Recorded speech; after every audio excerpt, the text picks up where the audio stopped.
네, 여러분 반갑습니다. 오늘은 최상목 대통령 권한대행의 박근혜 탄핵 당시 국정농단의 핵이었던 미르재단 출연 강요 문제와 관련된 숨겨진 스토리를 말씀 올리도록 하겠습니다. 자, 지금 최상목 대통령 권한대행이 윤석열과 또 한덕수 두 분의 공백 상태에서 대통령 권한대행으로 나라를 이끌어가고 있습니다. 그리고 이분 최상목 권한대행의 선택이 나라의 운명을 좌우하는 매우 중요한 그런 포지션에 지금 처하고 있습니다. 그런 면에서 최상목 부총리의 과거에 있었던 일을 알아보는 것은 앞으로 최상목 대통령 권한대행이 앞으로 나라를 어떻게 끌고 갈 것이냐, 어떤 포지션, 어떤 정책을 취할 것이냐를 하나의 예측할 수 있는 가늠자가 될 수 있다, 이렇게 볼 수가 있겠습니다. 자, 지금 야당에서 최상목 총리 권한대행의 헌법재판관 임명 등과 관련해서 좀 불편한 심기가 있는 것 같아요. 그러다 보니까 이 현재 국정 운영을 투명하게 하지 않으면 최상목 대통령 권한대행을 탄핵하겠다, 또는 이 검찰이나 경찰에 고발하겠다라고 여러 가지 성명이 나오고 있습니다. 그러는 바람에 최상목 부총리에 대한 국정농단 사건이 또 한 번 지금 관심을 끄는데요. 야당의 발표한 성명들을 보면 박근혜 국정농단 사건 당시에 최상목 부총리의 최상목 대통령 권한대행의 어떤 미르재단 출연 압박에 대한 강요 혐의가 있고 그것을 제대로 수사하지 않았다, 야당의 주장입니다. 어디까지나. 당시에 수사 검사가 윤석열이었지 않습니까? 혐의 내용은 국정농단 사태 당시에 최순실 등이 주도하여서 박근혜 대통령 퇴임 이후에 사회사업을 할 거대한 재단을 하나 짓자, 그게 바로 미르재단입니다. 자, 미르재단을 통해서 사회사업을 하겠다는 그 뜻은 참 바람직하고 가상하죠. 근데 문제는 돈이었습니다. 그 재단을 무슨 돈으로 조성을 할 것이냐, 바로 이 대목에서 이제 국정농단의 불씨가 잉태되었었던 것이죠. 당시의 기록들을 보면 청와대 수석비서관으로 있던 안종범 씨, 대학 교수 출신이에요. 이분의 수첩 노트에서 미르재단에 각 재벌들 돈을 내라 하는 그런 요구에 관한 내용이 나왔고요. 그런데 안종범 당시 청와대 그 수석에는 학자 출신으로서 재계에 직접적인 인맥이 없다 보니까 이것을 전경련을 통해서 돈을 모으도록 했다, 이것이 이제 나중에 나온 검찰 수사 결과 보고입니다. 그런데 전경련을 통할 때도 안종범 수석은 전경련조차도 그렇게 긴밀한 커넥션이 없어서 그래 있는지는 몰라도 당시에 안종범 수석 바로 밑에 있던 비서관, 바로 그분이 최상목 현 대통령 권한대행입니다.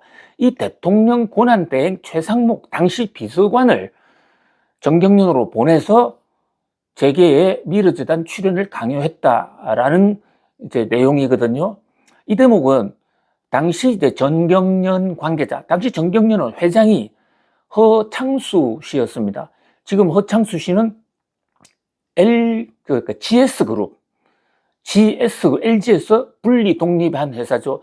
이 그룹의 지금 회장을 오래 역임하다가 지금은 명예회장으로 물러나 있죠. 국정농단 사건 때부터 상당 기간 전경련 회장으로 재임을 해왔던 분입니다. 근데 그분 바로 아래 이제 부회장으로 이성철이라는 분이 있었죠. 이분은 전경련에서 잔뼈가 굵은 전형적인 전경련 맨이라고 볼 수가 있습니다.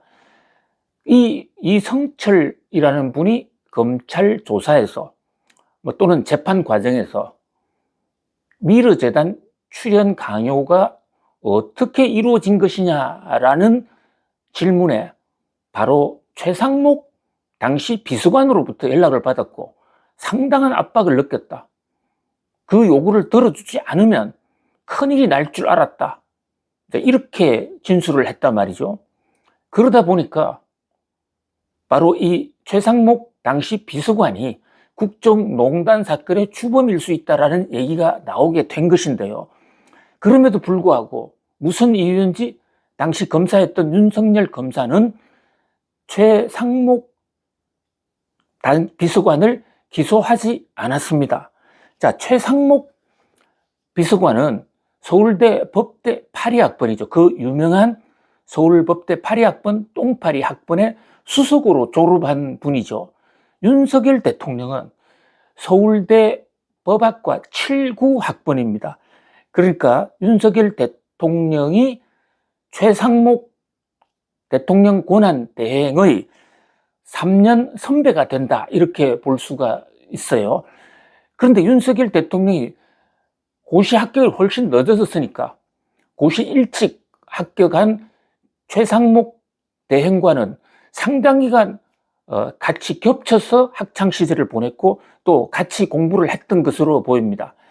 그러니까 캠퍼스부터 직접 알았거나 또는 굉장한 친밀 관계가 있지 않았겠나, 이렇게는 보여지지만 왜 윤석열 검사가 기소하지 않은 내용에 대해서는 밝혀진 바가 없습니다. 어쨌든 지금 야당인 민주당에서 여차하면 최상목 대통령 권한 대행을 국정농단 사건의 미르재단 재벌 출연 강요 등의 혐의로 고발할 수도 있다라고 하면서 이 사건이 지금 다시 주목을 받는데요. 당시 이 미르재단 사건은 그 파문이 엄청났습니다.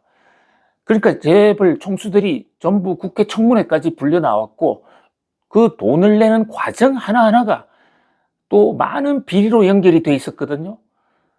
그 미르재단에 돈을 내는 합리적인 각 기업별 이사회 결정이 있었느냐, 이런 문제들이 재판 과정에서도 많이 쟁점이 됐죠. 이때 이재용 삼성 당시 부회장, 또 재태원 SK 회장, 또 신동빈 롯데 회장, 이런 분들이 청문회까지 불려 나왔고 그 중에서 신동빈 롯데 회장과 삼성의 이재용 부회장은 사법재판에 휘말려서 영어의 신세가 되기도 합니다. 엄청난 사건이었거든요. 자, 그런 각도에서 최상목 부총리가 과연 어떤 역할을 했냐, 이것은 국민적 관심일 수가 있습니다. 최상목 부총리가 협박 강요를 했다라는 그 이성철 부회장의 주장이 맞는지 안 맞는지는 전혀 알 수 없는 상태인데, 다만 야당이 이것을 고발하겠다, 이렇게 지금 얼음장을 놓고 있단 말이죠. 그런 면에서 최상목 대통령 권한대행의 리더십이 타격이 될 수도 있다. 그런 면에서 최상목 대통령 권한대행이 당시 사건을 명명백백하게 유가 원칙에 따라서 왜 자신의 이름이 거론된, 자신은 그때 어떤 역할을 했는지 밝히는 것이 앞으로의 대한민국 리더십을 위해서라도 떳떳하게 그 지도력을 행사할 수 있는 길이 아니겠느냐, 그런 생각을 해봅니다.